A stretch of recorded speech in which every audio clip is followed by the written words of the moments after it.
Voter হচ্ছে বাংলাদেশি, হেনস্থা হয় রাজ্যবাসী, বাঙালি শাখের করাতে কি আছে ভোটের বরাতে। আজকে সবার প্রস্তাব। প্রথম যে লাইনটা, ভোটার হচ্ছে বাংলাদেশি, আমি প্রত্যেকের উদ্দেশ্যে জিজ্ঞেস করতে চাই, বাংলাদেশি যে ভোটার হচ্ছে তার সোর্সটা কি, তার কারণটা কি? এমনি এমনি তো বাংলাদেশি ভোটার হতে পারবে না, তাকে বর্ডার পেরিয়ে আসতে হবে। তো এই বেসিক প্রশ্নটার উত্তর বিজেপির কেউ দেন না, যে বর্ডার পেরিয়ে ঢুকছে কি করে। 450 किलोमीटर के लिए मान्यवर मैंने डीओ लेटर लिखकर 10 रिमाइंडर करे हैं, बंगाल सरकार भूमि नहीं देती। 450 किलोमीटर के लिए गृह सचिव बंगाल के मुख्य सचिव के साथ 7 मीटिंग करे, ये भूमि नहीं देते हैं। जितने बांग्लादेशी पकड़े गए 24 परगना जिले का आधार कार्ड और नागरिकता है मान्यवर।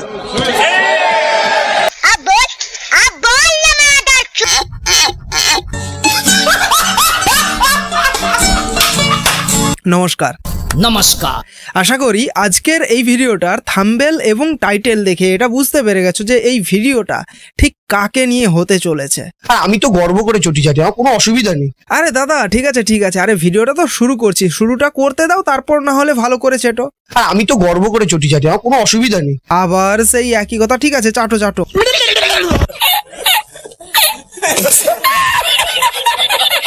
তাহলে বুঝতেই পারছো আজকের এই ভিডিওতে দেবাংশুকে নিয়ে ঠিক কি লেভেলের খেলা হতে চলেছে। তো চলো ভিডিওটা শুরু করা যাক।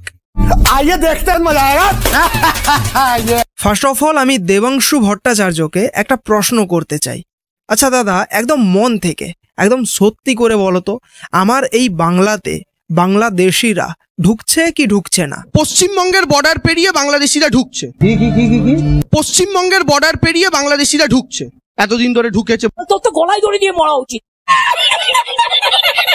তারপরে একটা অভিযোগ কি আসে, বাংলাদেশি ভোটারের সাথে সাথে রোহিঙ্গা।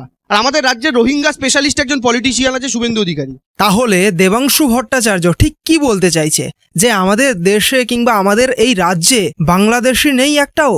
তাহলে দিনের পর দিন কারা ধরা পড়ছে? আসলে দেবাংশুদের কাজটাই হচ্ছে এটা, মানুষকে ভুল বোঝানো। যত পারো ঢপ দাও, ঢপবাজি করেই চলো। শুভেন্দু অধিকারী হচ্ছে রোহিঙ্গা স্পেশালিস্ট।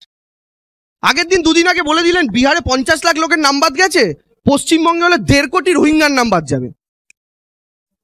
গোটা পৃথিবীতে রোহিঙ্গা আছে 15 থেকে 20 লাখ, অ্যাভারেজ করলে 17.5 লক্ষ হয়। দেবাংশু ভট্টাচার্যরা দেখছি রোহিঙ্গাদেরকে নিয়ে রিসার্চটা বেশ তাগড়াই করেছেন। হ্যাঁ, সে তো একটু আদ্রু করতেই হবে, দুধেল গাই কি না। আর শুভেন্দু অধিকারীর এই যে কথাটা বললো দেবাংশু ভট্টাচার্য, শুভেন্দু অধিকারী কেবলমাত্র রোহিঙ্গাদের কথা বলেনি, বাংলায় যারা অনুপ্রবেশ করেছে অর্থাৎ যারা বাংলাদেশি তাদের কথাটাও বলেছিলেন, দিয়ে একটা অ্যামাউন্ট বলেছিলেন। আর সে জায়গায় দেবাংশু ভট্টাচার্য কেবলমাত্র বলে দিচ্ছে যে শুভেন্দু অধিকারী নাকি রোহিঙ্গাদের কথাই বলেছিলেন শুধু। শুভেন্দু অধিকারী হচ্ছে রোহিঙ্গা স্পেশালিস্ট।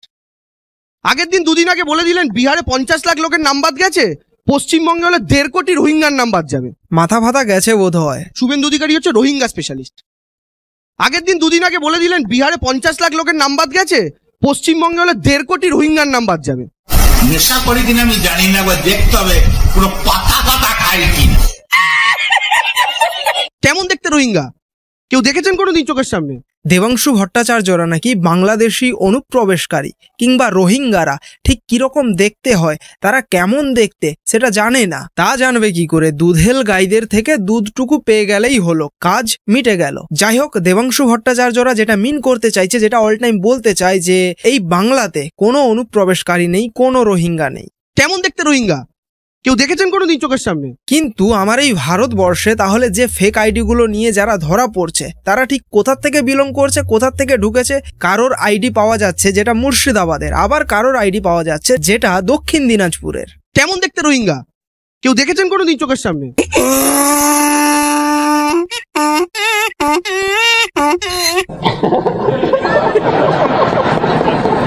ভোটার হচ্ছে বাংলাদেশি, হেনস্থা হয় রাজ্যবাসী, বাঙালি শাখের করাতে কি আছে ভোটের বরাতে। আজকে সবার প্রস্তাব। প্রথম যে লাইনটা, ভোটার হচ্ছে বাংলাদেশি, আমি প্রত্যেকের উদ্দেশ্যে জিজ্ঞেস করতে চাই, বাংলাদেশি যে ভোটার হচ্ছে তার সোর্সটা কি, তার কারণটা কি? সিরিয়াসলি এরা জানে না কিভাবে বাংলাদেশি ভোটার বাংলার ভোটার হয়ে যাচ্ছে। সিরিয়াসলি এরা এটা জানে না। এরা মিডিয়ার সামনে এসে ন্যাকামো মারাতে খুব ভালো জানে, খুব ভালো পারে অবশ্য। এরা এমনভাবে বাংলাদেশি ভোটার ইস্যুতে যেভাবে বিএসএফকে দোষারোপ করে থাকে কিংবা বিজেপিকে দোষ দেয়, কেন তারা বর্ডার আটকাতে পারছে না, কিভাবে ঢুকে যাচ্ছে অনুপ্রবেশকারীরা, কিভাবে ঢুকে যাচ্ছে বাংলাদেশিরা আমার এই বাংলাতে। কিন্তু এদিকে যে কিলোমিটারের পর কিলোমিটার জমি দেওয়া হয়নি বিএসএফকে বেড়া দেওয়ার জন্যে, সে বিষয়ে এরা কিছু বলে না। আর সেই সঙ্গে এটা প্রশ্ন করছে যে কিভাবে বাংলাদেশি মানুষেরা বাংলার ভোটার হয়ে যাচ্ছে, সেটা তো জবাব দিতে হবে বিএসএফকে। কিন্তু এসআইআর করলে, সেই সমস্ত ভোটারকে বাতিল করতে চাইলে, তখন এরা এসআইআর এর বিরোধিতা করতে থাকে। এমনি এমনি তো বাংলাদেশি ভোটার হতে পারবে না, তাকে বর্ডার পেরিয়ে আসতে হবে। তো এই বেসিক প্রশ্নটার উত্তর বিজেপির কেউ দেন না, যে বর্ডার পেরিয়ে ঢুকছে কি করে। ये 450 किलोमीटर के लिए मान्यवर मैंने डीओ लेटर लिखकर 10 रिमाइंडर करे हैं। बंगाल सरकार भूमि नहीं देती। ये 450 किलोमीटर के लिए गृह सचिव बंगाल के मुख्य सचिव के साथ 7 मीटिंग करे, ये भूमि नहीं देते। जितने बांग्लादेश से पकड़े गए 24 परगना जिले का आधार कार्ड और नागरिकता है मान्यवर।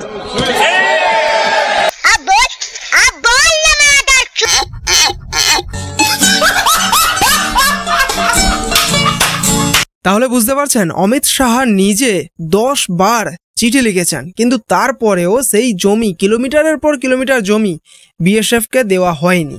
ইভেন 7 বার তিনি মিটিং করেছেন নিজেই, তারপরেও সেই কিলোমিটারের পর কিলোমিটার জায়গা বিএসএফকে কাঁটাতারের বেড়া দেওয়ার জন্য দেওয়া হয়নি। আর তারপরেও এই দেবাংশু ভট্টাচার্যরা সোশ্যাল মিডিয়াতে কিংবা মিডিয়ার সামনে এসে নাটক করে বেড়ায়। এখন মুশকিলের জায়গাটা হচ্ছে যে এই ফেক কার্ড নিয়ে আলোচনা হচ্ছিল, স্বাভাবিকভাবে ফেক আইডি কার্ডের তো বাস্তবতা। ভারতবর্ষের মাটিতে পয়সা দিলে যে কোনো ডকুমেন্ট পাওয়া যায় না, বা এই দুর্নীতি করার লোকজন নিয়ে কথা তো আমরা কেউ বলতে পারবো না। দেবাংশু ভট্টাচার্যরা আমাদের রাজ্যের যে কোনো ইস্যু হলেই তারা কি করে, গোটা ভারতবর্ষ ভ্রমণ করতে চলে যায়। কেন ভাই, রাজ্যের যে কোনো ইস্যু হলে রাজ্যকে নিয়ে বল না, কেন তোরা গোটা দেশ, গোটা ভারতবর্ষ ভ্রমণ করিস। আর যাই হোক, ভ্রমণ করিস যাই করিস, কি হচ্ছে বর্তমান সময়ে কি দেখছি আমরা, যতগুলো অনুপ্রবেশকারী ধরা পড়ছে তাদের আধার কার্ড, ভোটার কার্ড তারা কোথা থেকে বানিয়েছে বলছে, তারা আমার এই বাংলার থেকে, কেউ মুর্শিদাবাদ থেকে, কেউ দক্ষিণ দিনাজপুর থেকে, কেউ উত্তর দিনাজপুর থেকে। जितने बांग्लादेश से पकड़े गए 24 परगना जिले का आधार कार्ड और नागरिकता है मान्यवर। এই যে এসআইআর, এটা কি 2024-এর লোকসভার আগে করতে পারতো না বিজেপি? পারতো তো, গোটা দেশে একবারে হয়ে যেত। করলো না কেন? কারণ বিজেপি কনফিডেন্ট ছিল 400 পার হবে। রেজাল্টে 240-এ গাড়ি আটকালো।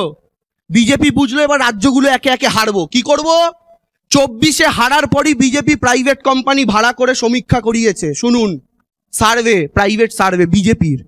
সার্ভেতে তারা বোঝার চেষ্টা করেছে কোন জাতি, কোন ধর্ম, কোন ক্লাস বিজেপিকে ভোট দিচ্ছে না। সেই তথ্য বিজেপি অ্যাকোয়ার করেছে। আর এসআইআর এ ওদের টার্গেট হচ্ছে বেছে বেছে সেই জাতিকেই বাদ দেওয়া। আমি আপনাদের বলছি, এই প্ল্যানিং করে এসআইআর হচ্ছে। এত চাটছে।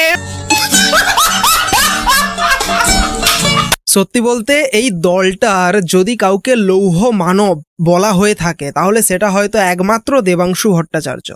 লৌহ মানব হয়তো হবে না, চটি মানব বলা যেতে পারে। মিথ্যেবাদী ছোট লোক একখানা।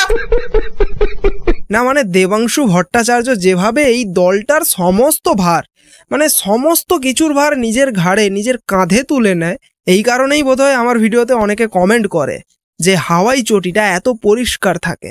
মমতা বন্দ্যোপাধ্যায় বলেছেন আমি একজনও ভোটার বাদ দিতে দেবো না। মমতা বন্দ্যোপাধ্যায় বলেননি আমি একজনও ভুয়ো ভোটার বাদ দিতে দেবো না। कौन है ये लोग, कहां से आते हैं? যাই হোক, এইবার দেবাংশু ভট্টাচার্যের কাছে আমার শেষ প্রশ্ন। বলছিলাম দাদা, 2026-এ তো বিধানসভা ভোটটা রয়েছে, তো 2026-এর বিধানসভা ভোটে দল বেঁধে কোন ফুলে ভোটটা দেওয়া উচিত? দল বেঁধে ভোট মারো পদ্মের ফুলে। দল বেঁধে ভোট মারো পদ্মের ফুলে। তোর তো গলায় দড়ি দিয়ে মরা উচিত। এইবার আমরা দেবাংশু ভট্টাচার্যকে ছেড়ে একটু উড়ন্ত চুমুর দিকে যাব। বুঝতে পারলেন না ব্যাপারটা? আরে এই যে কদিন আগে দেখলে যে উড়ন্ত চুমু, আমি দেখলাম ভিডিওটা, একবার দেখো তোমরা, তারপর বলছি।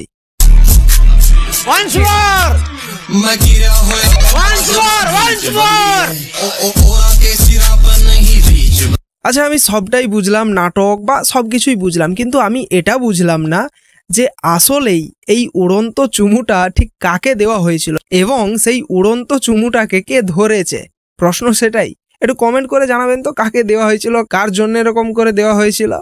তো বাস আজকের ভিডিওটা এখানেই শেষ করছি। ভিডিওটা কেমন লাগলো অবশ্যই কমেন্ট করে জানাও, আর চ্যানেলটাকে যদি না এখনো সাবস্ক্রাইব করে থাকো অবশ্যই সাবস্ক্রাইব করে নিও। তো দেখা হচ্ছে নেক্সট ভিডিওতে। জয় হিন্দ।